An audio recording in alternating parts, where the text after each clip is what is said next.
Real friends don't hold secrets from each other, and I guess you guys are kind of my friends. So in today's video, we're going to talk about my custom Sony picture profile.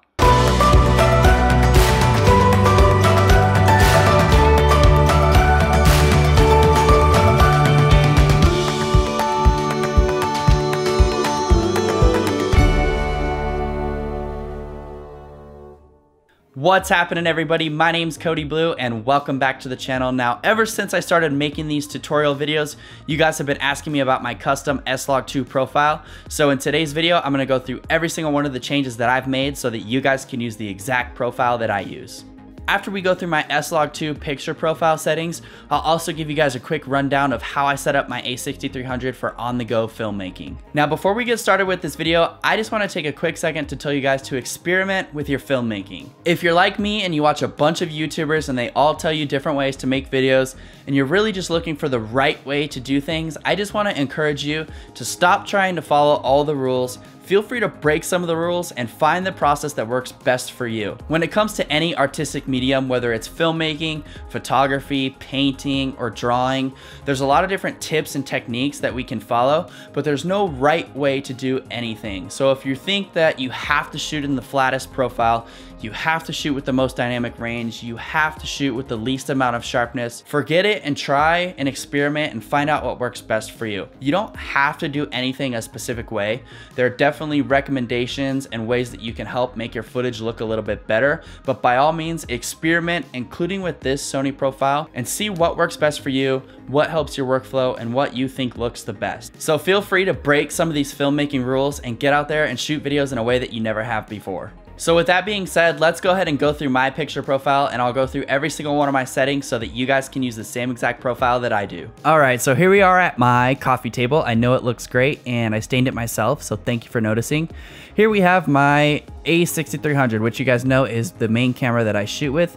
And let's go ahead and jump right into my settings. We'll turn this bad boy on, let it load up really quick, and yeah, so we'll go ahead and jump right in. I have low battery, so hopefully we can make this quick. But let's go ahead and talk about my picture profile settings. So I use picture profile 9 to dial in my settings. And the reason I use PP9 is because I know that's a picture profile I'll never use. I might want to use PP7 for Slog2 sometimes, and I might want to use PP4 for Cine 4 sometimes, but I know PP9 is one that I'll never use, so I went ahead and changed it to my custom profile. Although almost always this custom profile is what I'm using. I don't really use standard Slog2 anymore, but who knows, I might want to use it somewhere down the line, so I did keep it available just in case. With that being said, let's go ahead and jump into these settings and we'll get right into it. So right away, you guys will notice that I use Slog2 and S-Gamut 3 Cine.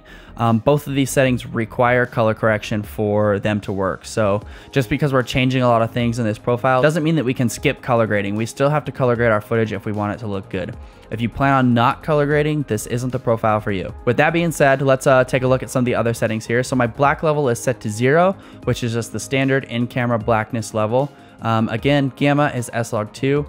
Now black gamma I have set to narrow and -7. So black gamma basically determines the deepness of your blacks, with a negative number being real deep blacks and a positive number being lighter, less contrasty blacks. I like my blacks to be true to color and to be nice and deep, so narrow and -7 works great for me. And next up we have knee, and I just leave that to auto. I'm gonna be completely honest, I'm not entirely sure what knee does. I have read it in the manual, but it's really technical and specific, so I just leave it to auto and it seems to work great for me. I don't really want to mess with that when I'm not entirely sure what it does. So knee to auto seems to work great. Next, color mode, again, S-Gamut 3 Cine. This is the best color mode that I've found that really helps with color correction, allows you to bring out all of your colors, and it just seems to work great for me. So I've been using S-Gamut 3 even when I used standard Slog2. So S-Gamut 3 is what I would recommend for you guys. So following that, we have some of the settings that are really going to make a difference in our picture profile. Now you'll notice I have my saturation bumped all the way up to 32, which is the highest that I can go. And the reason I like it like that is because it gives me my colors straight out of my camera. I don't have to worry about trying to add a whole bunch of color back in post. If anything, I can bring the saturation down in post, but I don't have to worry about bringing it up or whether my colors are going to get mixed up. I can see the true colors on the screen, which is really nice, and I do like that I don't have to work too hard to get my colors to really pop. So like I said before, feel free to experiment and don't worry about all the rules that everybody says you need to follow. Most people are going to say you should never bump your saturation up, but here we have saturation plus 32, and you guys seem to think my videos look good. So feel free to give it a try, and don't be afraid that you're going to ruin something. For me, it works perfect. So yeah, give it a try and hopefully you guys like it. Next, we have our color phase. And what color phase does is it actually adjusts the hue of our image, basically on the color wheel. If you guys do a little Googling, you'll find a write-up that tells you what color phase does. So I found that color phase -2 works great for me. It gives me really good skin tones, it makes my colors pop, and it doesn't really have too bad of like a hue. I know a lot of people have trouble with like a green hue or a yellow hue on their Sony profile. So -2 really helps me get my colors dialed and helps them look true to life and nice and punchy, which is what I like. Next, we have color depth. So color depth, I have everything to +6. Now color depth basically controls the luminance of individual colors. So a positive number is going to bring that luminance down and make a bolder color, and a negative number is going to make a lighter, more luminant color. So I really like my colors to be punchy and bold. And we can always adjust them in post a little bit as well. But +6 seems to give me, again, really good skin tones, really good reds and really good greens, which I like, especially because I'm shooting in the trees or in the wilderness a lot, and I really want those nature colors to pop. But yeah, so just +6 down the line. Again, feel free to experiment. If you find that maybe your image looks a little too green or your greens are a little too dark, something like that, go in and change it. It is an experimentation process, but if you want the exact settings that I use +6 for everything. Next up, we have detail. I talked a little bit about this in my last video. For 4K, I use -6. I don't go all the way to -7. I'm sure it's not really a noticeable difference between -6 and -7, but I go with -6 and adjust. I don't change anything. I just leave it to auto. Again, if you guys watched my slow motion video, in 120 frames per second, I will set the detail to 0. So keep that in mind, 0 for slow motion and -6 for 4K. And yeah, that's pretty much it. So those are the settings that I use for Slog2. Again, we'll just run down the line. Black level 0, Slog2. Black gamma is going to be narrow, -7. We have knee set to auto. S gamut 3 cine, saturation +32, color phase -2, color depth, everything +6, and detail -6 for 4K and 0 for 120 frames per second footage. So with that being said, let's go ahead and take a look at some of the settings that I use just to make filmmaking a little more easy and more fluid on the A6300. You'll notice that I use the dial for my filmmaking. So number 1, I have set to 4K, and number 2, I have set to 1080p 120 frames per second. That way I'm not having to fiddle with the menus when I'm trying to run and gun shoot or shooting a travel video, things like that, or even with clients. It's super convenient to just have it right on the dial. I can just switch easy to 4K and switch again to 1080p. Now to do that, what you want to do is go to manual and basically dial all the settings that you're going to want for that specific profile. So if it's slow motion, we're going to want our shutter to be 250. We're going to want to go into the menu, make sure we change to slow motion, obviously. So XAVC SHD, 120 frames per second. We also want to make sure that our picture profile is set, so PP9.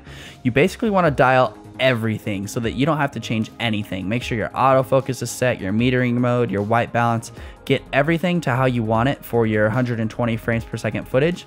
And then go into your settings. The very last option here, we have memory. Once you have everything set, choose memory and choose the number that you want it. Like I said, for me, I have it on number 2.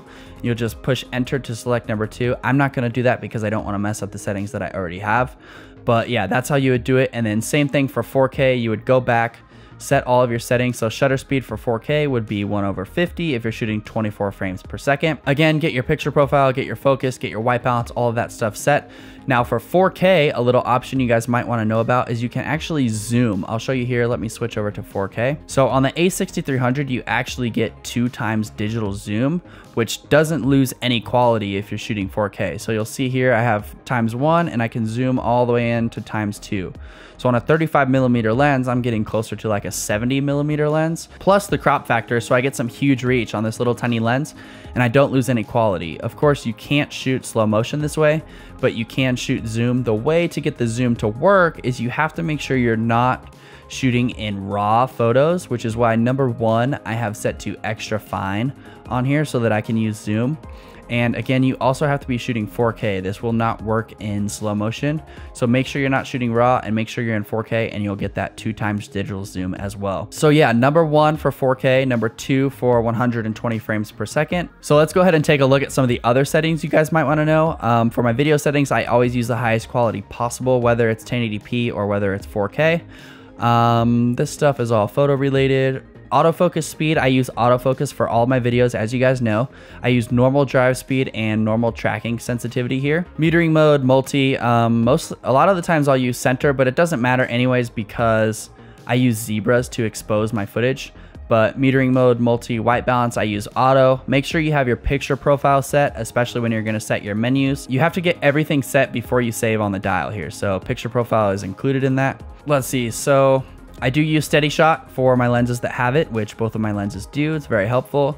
Zebras, I use a custom zebra profile with lower limit, the type of lower limit, and 107 plus. So that lets me know when my highlights are getting blown out. And like I said before, I'll make a video to show you guys how to properly expose Slog2. It can be a little bit complicated because it really depends based on your scene. There's not like any one correct way to do it. It depends on your scene. So I'll kind of walk you guys through that in another video. Otherwise, I just use the rule of thirds grid for my filming. So yeah, those are the settings that I use on my A6300 that makes filmmaking super easy and super convenient. The best tip I can give you is to set those dials. Number 1 for 4K and number 2 for 120 frames per second. It really helps you out in the field. You don't have to fiddle with the menus at all. All I have to do is change my setting here, turn my ND filter to get my exposure, and hit record. So it's super convenient, and I would definitely recommend it if you guys aren't using those dial settings already. All right, everybody, well, that's it for me. My full Slog2 profile is out there for you guys. This is the profile that I use on every single one of my videos, and I hope you guys find it useful. Hopefully it improves your filmmaking workflow and improves your color grading process. And hopefully you guys enjoyed my Sony camera settings. I think they make it way easier for run and gun travel filmmaking. I really hope you guys enjoyed this video. As always, like it if you like it, and of course, don't if you don't. But subscribe if you want to see more, and definitely let me know down in the comments below. I get a lot of inspiration from you guys, and I make some of these videos based on the questions that you guys ask me in the comments. But that's it for me. Thanks for watching the video, and I'll see you guys in the next one.